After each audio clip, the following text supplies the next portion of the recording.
السلام علیکم۔ کہانی کو آخر تک پورا سنیے گا، اور اگر آپ چینل پر نئے ہیں تو سبسکرائب ضرور کیجیے گا۔ کیا آپ کو یہ نکاح قبول ہے؟ مولوی صاحب نے تیسری دفعہ پوچھا تھا۔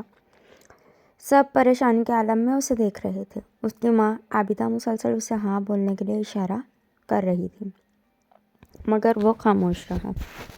جس لڑکی کو وہ اپنے قابل ہی نہیں سمجھتا تھا، اسے قبول کرنا واقعی اتنا آسان نہیں تھا۔ وہ پڑھا لکھا، لمبا، گورا، پرکشش جوان تھا، اور اس کے سامنے برابر میں بیٹھی مڈل پاس سانولی سی بختاور، جس کی موٹی ناک اس کے آدھے چہرے پر پھیلی ہوئی تھی، اس کے ماموں کی بیٹی تھی۔ سب مہمان ششت کھڑے تھے۔ بختاور کا باپ، جو دل کا مریض تھا، اس کی طبیعت یہ سوچ کر بگڑنے لگی کہ کہیں اس کی دلہن بنی بیٹی گھر ہی نہ بیٹھی رہ جائے۔ عابدہ نے حمزہ کو بازو سے پکڑ کر اٹھایا اور کھینچتے ہوئے باہر لے گئے۔ یہ تم کیا کر رہے ہو حمزہ؟ میرے بھائی کی عزت کیوں روندنے پہ تلے ہو؟ میں نے ان سے بختاور کا رشتہ اس لیے مانگا تھا کہ میرے بیمار بھائی کے کندھوں سے بوجھ کم ہو اور وہ جلد از جلد صحت یاب ہو جائیں، لیکن جو تم کر رہے ہو اس ذلت کے بعد تو وہ ویسے بھی زندہ نہیں رہیں گے۔ عابدہ نے اس کے کندھوں سے پکڑ کر جھنجھوڑتے ہوئے کہا تو حمزہ کا چہرہ غصے سے لال ہو گیا۔ امی، میں نے آپ کو پہلے بھی کئی دفعہ منع کیا، لیکن آپ نے میری ایک نہیں سنی۔ میں اپنی زندگی ہرگز برباد نہیں کر سکتا۔ نفرت ہے مجھے اس بد شکل بختاور سے۔ عابدہ نے زوردار تھپڑ اس کے دائیں گال پہ دے مارا۔ آنسو بہاتے ہوئے وہیں زمین پہ بیٹھ کر بے بسی سے کہنے لگی، تم جیسا بیٹا ہونے سے بہتر تھا میں بے اولاد رہ جاتی۔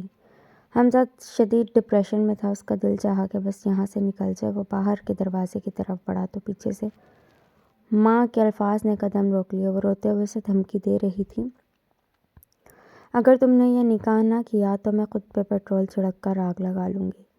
یہ سن کر اس کا دل تڑپ اٹھا۔ باپ کی وفات کے بعد ماں ہی اس کی کل کائنات تھی، اور جس کی بیٹی کو وہ ٹھکرا کر جا رہا تھا، اسی ماموں نے انہیں مشکل وقت میں سہارا دیا تھا۔ اس کے اپنے گھر کے حالات ٹھیک نہ ہونے کے باوجود اپنی روز کی آدھی کمائی بہن کو دیتا تھا۔ حمزہ نے کچھ ہی لمحوں میں آخری فیصلہ کیا اور اپنی ماں کو کمرے میں لے گیا، جہاں دلہن سمیت سب بے چینی سے اس کے فیصلے کے منتظر تھے۔ اس کے ماموں کسی لاش کی طرح کرسی پہ پڑے اپنی بوڑھی زرد آنکھوں سے اسے دیکھ رہے تھے۔ وہ بختاور کے قریب بیٹھ گیا۔ عابدہ نے خوشی سے سرشار لہجے میں مولوی صاحب کو دوبارہ نکاح شروع کرنے کا کہا، اور خود بھائی کے قریب جا کر اس کے کندھے پہ مان سے ہاتھ رکھ کر کھڑی ہو گئی۔ اس ہاتھ کے لمس میں ایک تسلی تھی جو وہ اپنے بھائی کو دے رہی تھی کہ تمہاری بیٹی میرے گھر میں ہمیشہ خوش رہے گی۔ بختاور کے ابو کے چہرے پہ اطمینان پھیل گئی۔ نکاح کے بعد وہ بختاور کو رخصت کروا کے اپنے گھر روانہ ہو گئی۔ حمزہ کو اپنے فیصلے پر پچھتاوا ہو رہا تھا۔ اس کا دل کسی صورت بختاور کو بیوی قبول کرنے پہ راضی نہیں تھا۔ رات دیر تک چھت پر ٹہلنے کے بعد وہ اپنے کمرے میں گیا۔ بختاور گھونگھٹ ڈال کے بیٹھی تھی۔ وہ اس کے سامنے کھڑا ہو گیا اور بے دردی سے اس کا دوپٹہ کھینچ کر دور پھینک دیا۔ بختاور نے سہم کر اسے دیکھا اور کہا، میں جانتی ہوں آپ مجھے پسند نہیں کرتے۔ میں وعدہ کرتی ہوں کبھی کوئی فرمائش نہیں کروں گی آپ کی، اور پھپھو کی خدمت کروں گی ہمیشہ۔ مجھے یقین ہے ایک دن میں آپ کا دل جیت لوں گی۔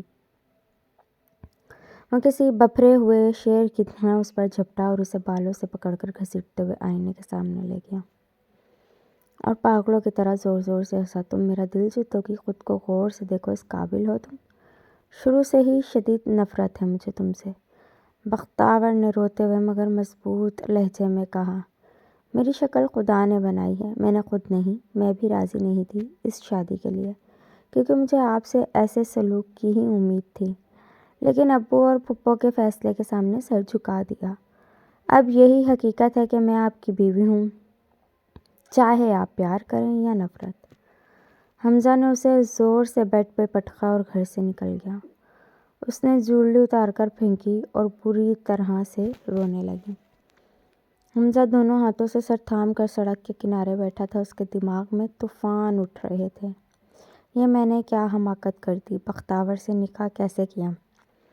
جس کی شکل دیکھ کر ہی اکائیاں آتی ہیں، میری بیوی نہیں ہو سکتی وہ، بالکل نہیں۔ وہ کسی ذہنی مریض کی طرح بڑبڑاتا ہوا گھر چلا گیا۔ بختاور رو رو کر گہری نیند سو چکی تھی۔ اچانک اسے اپنے چہرے پر کسی کی سانسوں کی گرماہٹ محسوس ہوئی۔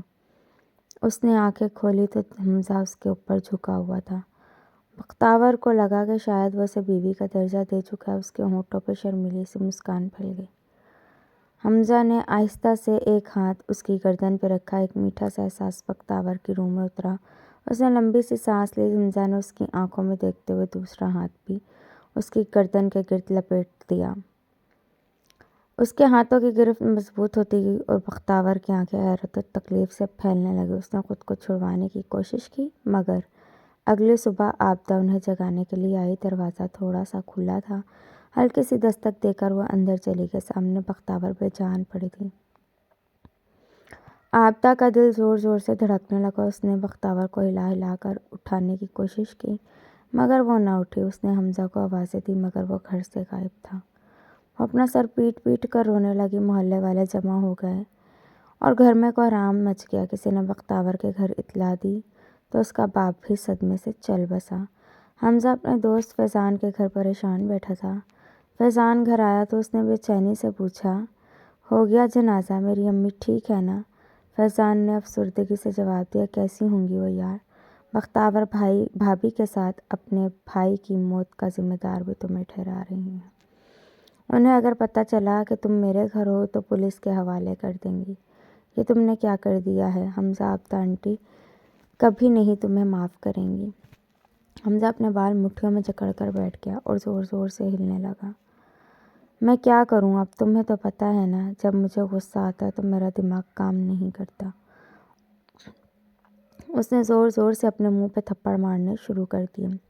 فیضان کو اس کی ذہنی حالت پہ شک ہونے لگا۔ وہ شروع سے ہی ایسا تھا۔ جب بھی اس کے مزاج کے خلاف کوئی بات ہوتی تھی تو ہاتھا پائی پہ اتر آتا۔ کچھ دیر بعد اس کی حالت کچھ سنبھلی تو اس نے فیضان سے کہا، میں یہاں سے کہیں دور جانا چاہتا ہوں، بہت دور۔ فیضان نے سوچ کر جواب دیا، ٹھیک ہے، میں اپنے کزن سے بات کر کے تمہیں اس کے پاس دوسرے شہر بھجوا دوں گا۔ وہ تمہاری جاب کا بندوبست کر دے گا، لیکن تم وہاں پہنچتے ہی سب سے پہلے کسی سائیکٹرسٹ سے ملو گے۔ حمزہ نے خشک ہونٹوں پہ زبان پھرتے ہوئے اس بات میں سر ہلایا۔ اس کی آنکھیں بے خوابی کے سبب لال ہو چکی تھیں۔ بال بکھرے ہوئے اور سفید چہرہ زرد پڑ چکا تھا۔ اگلے دن فیضان نے اسے اپنے کزن عمر کے پاس بھیج دیا۔ عمر اسے سائیکٹرسٹ کے پاس لے گیا۔ علاج کے بعد اس کا مزاج پہلے سے بہتر رہنے لگا۔ اس کی تعلیم اچھی تھی اس لیے جاب بآسانی مل گئی۔ ایک دن اس کی ملاقات اقرا نامی لڑکی سے ہوئی جو بہت خوبصورت تھی۔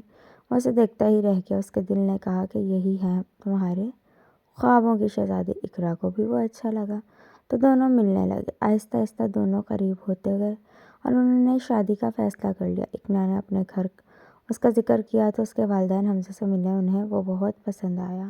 اقرا کے والد نے اس کی فیملی سے متعلق پوچھا تو اس نے بتایا کہ اس کے والد کا انتقال ہو چکا ہے اور ماں زبردستی اس کی شادی اپنی بھتیجی سے کروانا چاہتی تھی۔ اس نے انکار کیا تو ماں نے اسے قطع تعلق کر کے گھر سے نکال دیا ہے۔ اقرا کے والدین اس کی بات سے مطمئن ہو گئے۔ انہوں نے شادی کی تاریخ کر دی۔ انہوں نے حمزہ سے کہا کہ اپنی والدہ کو راضی کر کے شادی میں لے آئے۔ وہ اچھی طرح جانتا تھا کہ اس کی ماں کبھی اسے معاف نہیں کرے گی اور بختیور کے قتل والی بات بھی کھل جائے گی۔